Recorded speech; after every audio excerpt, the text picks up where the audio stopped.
में सबसे पहले स्वागत। डर लागेला तारा से, तू स्वागत तू दूसरे तरीका से कर लागेला।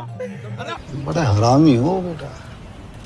आज क्या धमाल होगा स्टेज पर? ये सब तो तारा के ना बताई, तारा के सब बता दी तो तू अपन आनंद ले बन।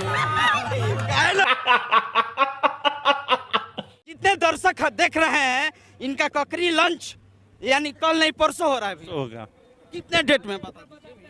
तहार कमर ककरी लेखन नहीं तू खड़ा हो जा सीधा। यही नहीं, अभी और सुनिए। राकेश मिश्रा अभी नाश्ता कर रहे हैं, क्या क्या खा रहे हैं भैया?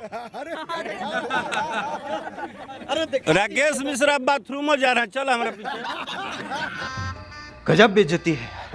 अरे देखो मेहनत नहीं कर दर्शकों के थोड़ा दिखा दीजिए। You are this rasgulla white white. White white करिया करिए ना। तू बढ़ले बड़ा दिए भैया जी आप तो। हमनी के बोले बन जाओ ये जाई। राकेश अब भाई बाबा के दिखाइए। News I love you, Aarti news को I love you, Ganga news के ना। गंगा न्यूज के गंगा माता को हम ई सब नहीं बोल सकत, आरती न्यूज के आई लव। अच्छा, हमको पंकज भैया के शादी में देश विदेश के भोजन के कमी नहीं है। तारा कमी बा, तू इतना चिल्लाता रह, तू जाके खा। गजब बेइज्जती है। मैं चाहूंगा कि दूल्हा के सेहरा सुहाना लगता है, आपके जवान से हो जाए तो अच्छा रहेगा।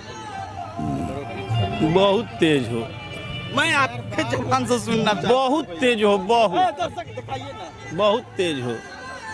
बता दीजिए, गा दीजिए। अरे दूल्हे का सेहरा सुहाना लगता है, दुल्हन का तो दिल दीवाना लगता है। बहुत बहुत शुक्रिया। कैमरामैन सहयोगी के साथ मैं मनीष।